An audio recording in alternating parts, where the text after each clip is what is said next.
Hello everyone, welcome back to our channel. আরও একটা নতুন ক্লাসে তোমাদের প্রত্যেককে জানাই স্বাগত। This is Malay and you are watching the digital study point Bangla YouTube channel. প্রতিদিনের ন্যায় আজকেও আমরা আরও একটা প্রিভিয়াস ইয়ারের কোশ্চেন নিয়ে তোমাদের সামনে উপস্থিত হয়েছি। আজকে আমরা বিপিএসসি টিআরই 1.0 এ আসা জিকে জিএসের এক অন্যতম পার্ট অর্থাৎ জেনারেল সায়েন্সের পেপার নিয়ে আলোচনা করব। হ্যাঁ বন্ধুরা, তোমরা যারা বিপিএসসি টিআরই 4.0 এর জন্য প্রিপারেশন নিচ্ছ, ডেডিকেটলি প্রত্যেক দিন সন্ধ্যা 6টায় তোমাদের জন্য প্রিভিয়াস ইয়ার কোশ্চেন অ্যানালাইসিসের একটা ক্লাস আমি দিয়ে থাকি। রেগুলার আমার চ্যানেলে তোমরা এই ক্লাসটি পেয়ে যাবে। পাশাপাশি জিকে বিহার জিকে রিলেটেড আরও একটা ক্লাস তোমরা ডেলি রাত্রি 9টার সময় আমার চ্যানেলে পেয়ে যাবে। তাই এই দুটি ক্লাস বিহার শিক্ষক নিয়োগ সম্বন্ধে আমাদের ডেডিকেটলি রেগুলার করানো হচ্ছে। তাই তোমরা যারা নতুন তারা অবশ্যই চ্যানেলটি সাবস্ক্রাইব করে রাখো এই ধরনের ক্লাসগুলোই পাওয়ার জন্য। পাশাপাশি অন্যান্য চাকরির পরীক্ষার প্রিপারেশনও আমাদের এই চ্যানেলে করানো হয়। আপকামিং সমস্ত পরীক্ষার আপডেটগুলো তোমরা পেয়ে যাবে এই চ্যানেলে। চলো বেশি দেরি না করে আজকের ক্লাসের প্রথম প্রশ্নটা আমরা দেখে নিই।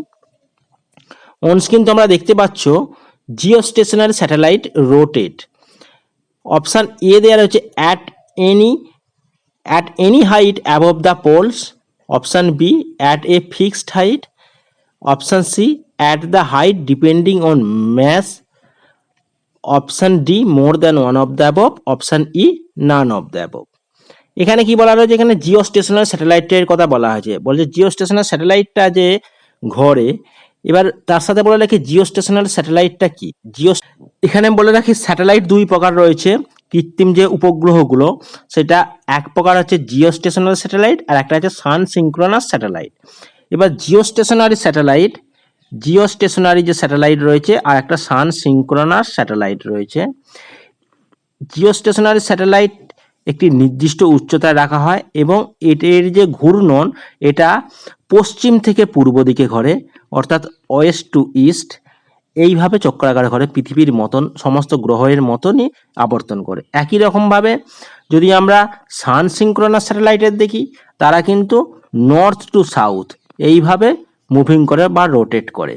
এবার জিও স্টেশনারি স্যাটেলাইটের রোটেশনের যে সময় সেটা হচ্ছে 24 ঘন্টা, অর্থাৎ আর্থের মতনই এর রোটেশন হয়ে থাকে। এবার আমাকে এখানে বলা রয়েছে জিও স্টেশনারি স্যাটেলাইটটা কোন উচ্চতায় রাখা হয়।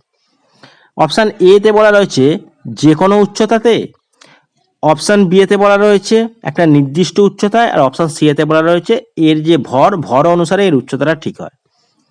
এক্ষেত্রে সঠিক অ্যান্সার হয়ে যাবে অপশান বি, নির্দিষ্ট উচ্চতায় এই জিও স্টেশনারি স্যাটেলাইটগুলোকে রাখা হয়। এবার এই জিও স্টেশনারি স্যাটেলাইটের মেন যে উচ্চতা সেটা 36K, অর্থাৎ 36,000 কিলোমিটার। ঠিক আছে, কে মানে এখানে আমি হাজারের ক্ষেত্রে বললাম, মানে তোমরা 36,000 কিলোমিটার হচ্ছে এর উচ্চতা। 36,000 কিলোমিটার জিও স্টেশনারি স্যাটেলাইট এই উচ্চতায় রাখা হয়। নেক্সট দেখো 18 নম্বর প্রশ্নটা, which colour has maximum deviation in the dispersion off white light passing through the prism. মানে প্রিজমের মধ্যে দিয়ে কোনো সাদা আলো প্রবাহিত হওয়ার সময় আমরা জানি সেই আলোকগুচ্ছ কয়েকটি বর্ণে ভেঙে যায়, অর্থাৎ 7টি আলোকগুচ্ছে ভেঙে যায় যখন সেটা কোনো প্রিজমের মধ্যে দিয়ে প্রবাহিত হয়। অর্থাৎ আমরা যে প্রাকৃতিক রংধনুর কথা দেখি সেই রংধনুর মতন 7টি আলোর পটিতে ভেঙে যায়। এবার বলে এই 7টি আলোর মধ্যে কোন আলোর বিচ্ছুরণের পরিমাণ বা বিচ্যুতির পরিমাণ সবচেয়ে বেশি হয়।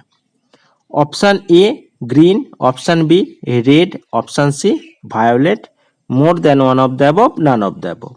এই কোশ্চেনটা বলে রাখি রিপিটেড কোশ্চেন, এটা টিআরই 2.0 এতেও একটা কোশ্চেন এসেছিল এবং 1.0 এর অন্য একটা সেটাও এসেছিল। এই কোশ্চেনটা রিপিটেড কোশ্চেন। তাহলে এক্ষেত্রে যখন আমাদের বিচ্ছুরণের কথা বলবে বা বিচ্যুতির কথা বলবে, সেক্ষেত্রে সবচেয়ে বিচ্যুতি বেশি কার? ভায়োলেট, অর্থাৎ বেগুনি আলো। এক্ষেত্রে option C is the correct answer.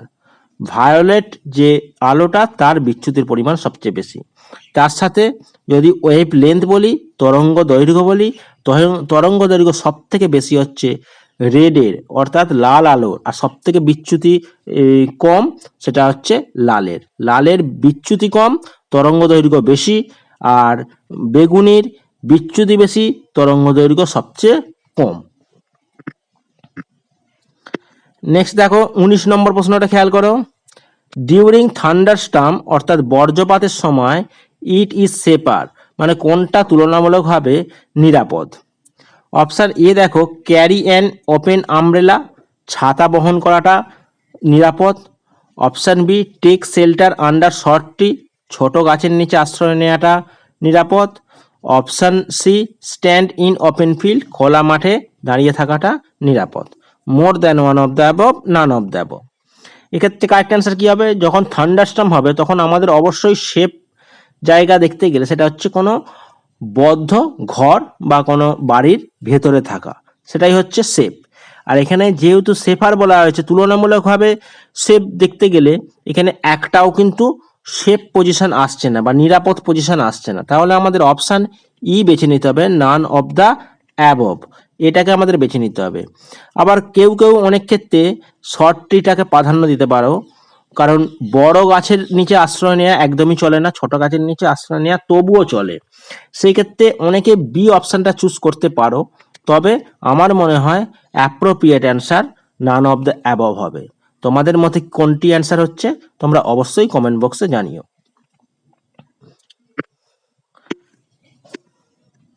20 নম্বর প্রশ্নটা দেখো, when a body falls freely toward the earth then it total energy.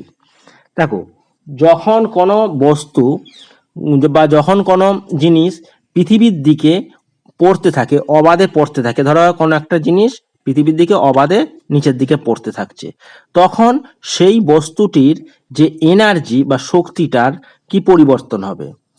Decrease, increase, remain constant, more than one of the above, none of the above.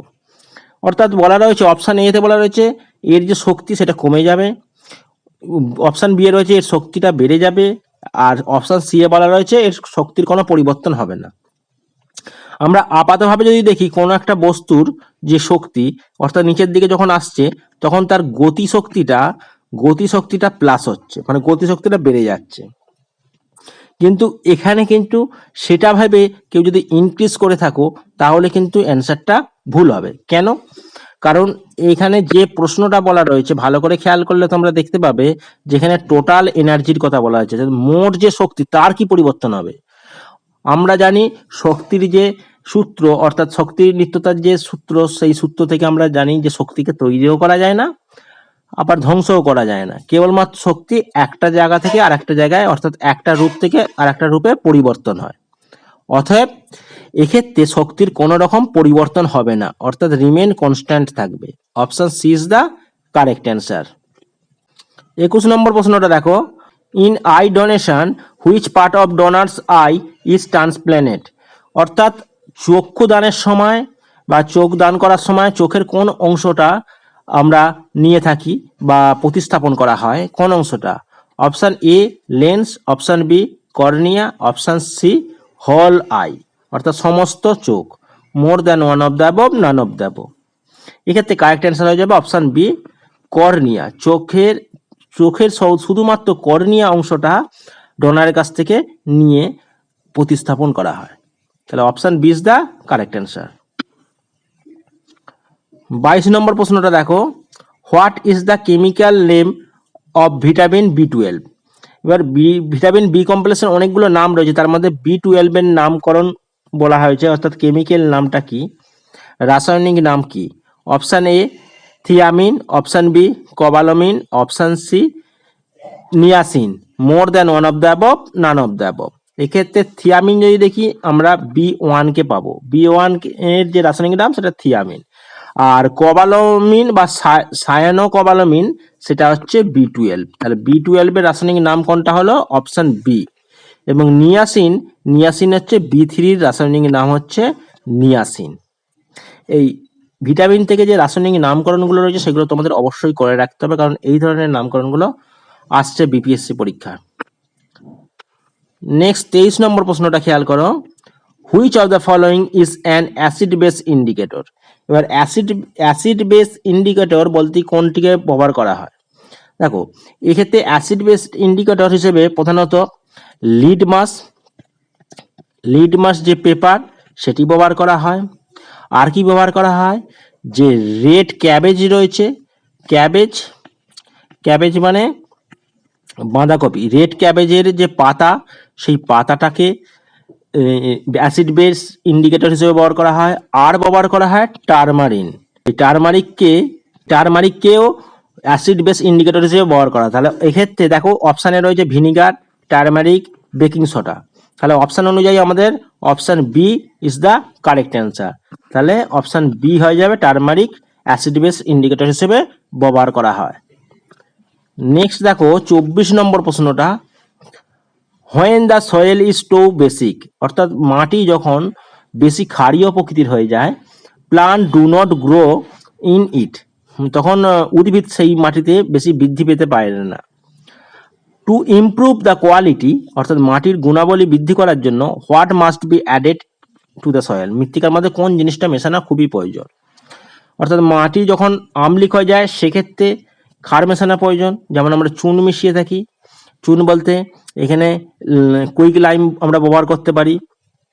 কিন্তু এখানে যখন বলা রয়েছে basic হয়ে যাচ্ছে, অর্থাৎ ক্ষারীয় হয়ে গেছে, তাকে আমাদের আম্লিক করতে হবে, অর্থাৎ মৃত্তিকাটাকে অনেকটা প্রশমিত করতে হবে, সেক্ষেত্রে দেখো কুইক লাইম এটাও একটা বেস, এবং ক্যালামাইন যে সলিউশন এটাও একটা বেস। তাহলে বেস দুটো তো দেওয়া যাবে না, তাহলে দেয়া যাবে কোনটা? অর্গানিক যে ম্যাটার, অর্থাৎ জৈব পদার্থ, এটা আমরা ব্যবহার করতে পারি। অর্থাৎ এ ইজ দ্য কারেক্ট অ্যান্সার এই প্রশ্নের। তা এই ছিল আজকের সেটের টোটাল 8টি জেনারেল সায়েন্সের প্রশ্ন। তোমরা দেখলে কোন কোন টপিক থেকে কোশ্চেন আসছে এবং টপিকগুলো থেকে তোমরা কোশ্চেনের ধরনগুলোও বুঝতে পারলে। তবে আমরা প্রত্যেকটা সেট প্রত্যেক দিন এক একটা টপিক নিয়ে আলোচনা করে দিচ্ছি। প্রিভিয়াস ইয়ার সমস্ত কোশ্চেনগুলো এই চ্যানেলে আমরা আলোচনা করে দেব। পাশাপাশি ইম্পর্টেন্ট টপিক নিয়েও আমরা আলোচনা করব। এই প্রিভিয়াস ইয়ার কোশ্চেন অ্যানালাইসিসের পর্ব যখনই শেষ হয়ে যাবে তখনই এই টপিকগুলোর ওপর বিস্তারিত ক্লাস নিয়ে আমরা আলোচনা করব অবশ্যই। তাই সঙ্গে থেকো। এগুলো কেমন লাগছে অবশ্যই একটা কমেন্ট করো, ভালো লাগলে অবশ্যই একটা লাইক করে দিও। তোমাদের একটি লাইকই আমাদের মোটিভেট করবে যাতে আরো ভালো করে আরো ভালো কন্টেন্ট নিয়ে তোমাদের সামনে উপস্থিত হতে পারি। তাই অবশ্যই লাইকটা করে যেও, প্রত্যেককে অনুরোধ করব। আর পাশাপাশি চ্যানেল নতুন হয়ে থাকলে চ্যানেলটি সাবস্ক্রাইব করে পাশে থেকো। থ্যাংক ইউ, দেখা হচ্ছে নেক্সট ক্লাসে।